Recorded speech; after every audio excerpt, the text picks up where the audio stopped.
जय हिंद साथियों। एक आईपीएस अधिकारी का फाइनल नोट यानी कि अंतिम पत्र यानी कि सुइसाइड नोट।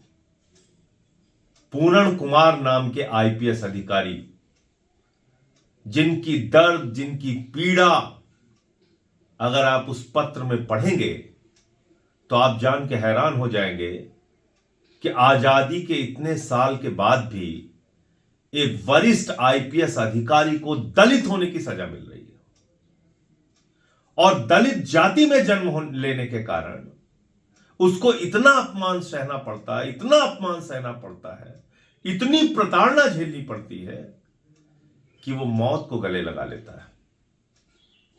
और यही पूरा मामला है पूर्ण कुमार का। आज मेन स्ट्रीम मीडिया में इसकी कोई चर्चा नहीं है, किसी टीवी चैनल पे कोई डिबेट नहीं हो रही है। सारा गोदी मीडिया सिर्फ और सिर्फ देश के प्रधानमंत्री और भारतीय जनता पार्टी की तारीफ करने में जुटा रहता है। मैं पूछना चाहता हूं, इतना बड़ा मामला हो गया, किस टीवी चैनल पर डिबेट हो रही है? यह कोई सामान्य बात नहीं है। हरियाणा काडर के इतने वरिष्ठ आईपीएस अधिकारी पूर्ण कुमार जी की जब आप पूरी गाथा पढ़ेंगे, जब वो पूरी कहानी सुनेंगे, आपकी आंखों से आंसू आ जाएंगे। 2022 से मामला चल रहा था और गुनाह क्या था उनका? एक मंदिर में वो चले गए, उनके मंदिर में जाने को मुद्दा बनाया गया उनके ही विभाग के द्वारा कि एक दलित होकर वो मंदिर में कैसे चले गए। आप सोचिए, एक आईपीएस अधिकारी मंदिर में चला गया क्योंकि वो दलित समाज से है, इसलिए उसको मुद्दा बनाया जाता है उनके ही विभाग के द्वारा। भारतीय जनता पार्टी के राज में हरियाणा में 2022 में उनकी पत्नी जो है वो आईएएस है। इससे बड़ी कौन सी नौकरी होती है हिंदुस्तान में? एक आईएएस, एक आईपीएस। पत्नी हरियाणा के मुख्यमंत्री के साथ उनके ऑफिस में काम करती हैं। पति एडीजी लेवल का अधिकारी मंदिर में चला गया, यह गुनाह हो गया। और प्रताड़ित करने वाले में कौन? वहां के डीजीपी का नाम सामने आया, हरियाणा राज्य के डीजीपी का नाम, हरियाणा राज्य के चीफ सेक्रेटरी का नाम, हरियाणा राज्य के कई अधिकारियों का नाम आया।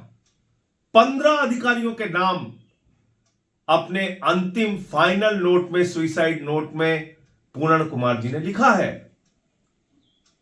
कि किस तरह से उनको जाति सूचक शब्दों से गालियां दी जाती थी, किस तरह से दलित होने के कारण उनके मंदिर में जाने को मुद्दा बनाया गया, किस तरह से अपने पिता के बीमार होने पर छुट्टी बाकी रहने के बावजूद उनको छुट्टी सैंक्शन नहीं की गई और उनके पिता की मौत हो गई। वो आंध्र प्रदेश में अपने पिता के अंतिम वक्त में नहीं पहुंच पाए।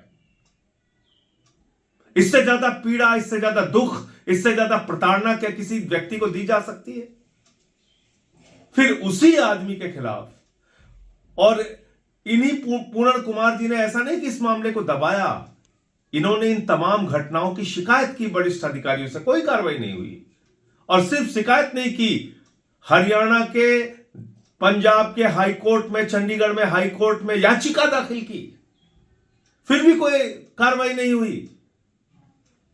उल्टा इनको हटा के,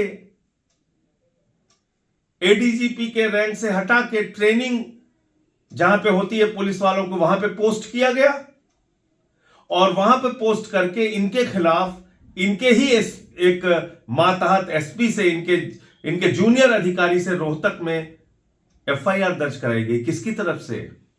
एक शराब के व्यवसायी की तरफ से। और यह कहा गया कि पूर्ण कुमार जी का जो स्टाफ था वो 2.5 लाख रुपए की रिश्वत मांग रहा था और एफआईआर दर्ज की गई पूर्ण कुमार के नाम पे। उसके बाद वो हताश होके, पीड़ित होके, दुखी होके, तकलीफ में होके अपने घर के नौकरों से कहते हैं, मैं बेसमेंट में जा रहा हूं, मुझे कोई डिस्टर्ब नहीं करेगा। जाते हैं, 8 पेज की चिट्ठी लिखते हैं और आत्महत्या कर लेते हैं। मरने से पहले अपनी वो चिट्ठी अपनी पत्नी को भेजते हैं, अपने दोस्तों को भेजते हैं। उनकी पत्नी ने एफआईआर दर्ज कराने के लिए चंडीगढ़ के एक थाने में एप्लीकेशन दी है। पता नहीं क्या कार्रवाई होगी, क्योंकि ये नया भारत है, मोदी जी का नया भारत, जहां बड़ी अर्थव्यवस्था की बात की जाती है, विकसित भारत की बात की जाती है, डिजिटल इंडिया की बात की जाती है, आपके गौरवमयी इतिहास के बारे में बार बार चर्चा की जाती है। एक मुख्य न्यायाधीश के पद पर बैठे हुए चीफ जस्टिस सुरक्षित नहीं, उनको गालियां दी जाएंगी, उनको मौत के घाट उतारने की धमकी दी जाएगी, उनके ऊपर जूते फेंके जाएंगे, उनके गले में हांडी बांधी जाएगी।